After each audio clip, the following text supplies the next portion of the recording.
Hey guys, welcome to the Field of 68 YouTube channel. If you like what you see here, hit that subscribe button and you'll get more college basketball content just like this.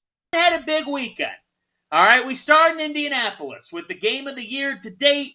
It's Purdue, it's Arizona. Arizona had not yet lost, and Purdue wins 92 to 84 because Braden Smith, Fletcher Loyer, Zach Edey. What a three-headed monster. Terrence Oglesby, what did this game say to you about the Boilermakers, and how much better do you think they are this year? They are better. You still know what the constants are. Here's the thing. And I was looking at this the other day, and I am confused and baffled and hurt. And I'm not sure how we could change this, guys. I'm sitting here and I'm looking at the Big Ten Conference. You pull up Purdue, you pull up some of these other teams, and I have to look at Fletcher Loyer. Is he going to be able to bail you out? Because you know what you're getting from Zach Edey. You know what you're getting from Zach Edey. You have to know what you're getting from Fletcher Loyer. And I'm going to pull up his numbers because I had them pulled up and I deleted them because I'm an idiot. But it's like he had 27, but that's fresh off a 4-point performance. And then he has 12, and then he'll have 20, and then it'll be 2. Like, it's one of those things like, is he going to be able to bail you out on a game where you're struggling to play well, to find your rhythm? Is Fletcher Loyer going to hit shots? Because when he's really good, Purdue is the best team in college basketball. And I'm not sure there's anybody that can beat him when he's good. When he's not good, they're susceptible, because then sometimes it can feel like Zach Edey, Braden Smith, those two are going to get theirs, but it's going to be hard for them to creep above 65, 70 points. They'll be susceptible, especially to smaller teams. So I wonder, is Fletcher Loyer going to be able to carry you through times when you can't get a bucket? You got to have somebody find one. Fletcher Loyer could be that guy. And whenever he's good, they're great. Jerel, what did this win for Purdue show you about this team? It's so funny that Tio said that, because that's the same exact thing that I had in my notes when I watched the game. And in the short terms, though, I just put it that when Fletcher Loyer is playing that well at that high of a level and making shots at the clip, that Purdue is almost unbeatable. They're almost unbeatable. But like he said, it's just going to be about him doing it consistently. He's shown tendencies early on in the year to kind of disappear completely a little bit.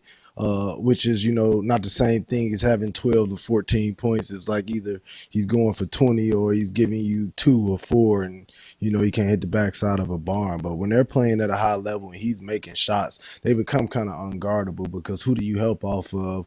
Who's out there really on a consistent basis and that can't punish you on the offensive end? But just speaking of what I said earlier in the show, I think Purdue is just showing that they've went and grabbed more pieces coming in from last year, and they're able to win in a variety of different ways. They can beat you in a slugfest, and they got one of the best weapons to do it in Zach Edey, or they can come out and they can drop 90 on your head, and they can have 2 or 3 guys that get close to 20 points in the game.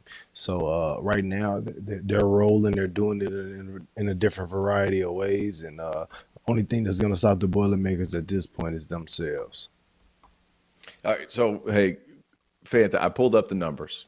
And this is the thing that scares me. Against Arizona, 27 points. Last game against Alabama, in a closer game than I think we thought it was going to be, 4 points. Right.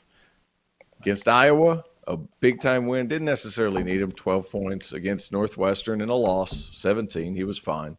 Texas Southern, 5 points. Go down a couple of games, 2 points, and a win over Gonzaga. Right. I understand the ebbs and flows of what you're going to do. But the better he is, I'm telling you, he adds another dimension. We understand what Lance Jones brought to that team. He brought an added dimension, an added layer of quickness, another guy that could create a shot at the end of the shot clock if you have a trouble to get into Zach Edey. But Fletcher Loyer, to me, is the pivot point for the Boilermakers. He is the guy that's going to either make them a national champion or an Elite Eight team, because that's their floor in my mind, is the Elite Eight this year. Which is pretty amazing. I'm not taking anything away. But if you want to win a national championship, you got to have your lightning rod catch fire. Right. And he's their lightning rod. Right. And not only that, But, T.O., I'll follow with you here. I think the point you're trying to make there is if he's not catching fire, the one thing that you would knock them on is that it's not like there's option B, C, D, and E. That if he's not on against the elite, somebody else can score 17, 18 points. That's not, it doesn't look like that's within this group, T.O. No. I mean, I'm sure Lance Jones was a big-time scorer at Northern Illinois. That's where he's sure. at. Northern or Southern Illinois? Southern, excuse me, Southern Illinois. I knew that was right. He was a big-time scorer there. He's going to have a game or two where he explodes. Like, that's just going to happen because of, you know, the way he's wired. They have some other guys that play a good role, but you know what you're going to get out of those two. It's that third option. Is it going to be Lance Jones? Is it going to be Fletcher Loyer? Like, you have to have three in my mind. And they've had games where they're scoring in the 90s. I get all that. But when things are tough, when smaller teams are making shots, how's Purdue going to be able to climb out of that thing? I think it's with Fletcher Loyer. any final thought on Purdue, Jerel? They're easily the Big Ten favorite.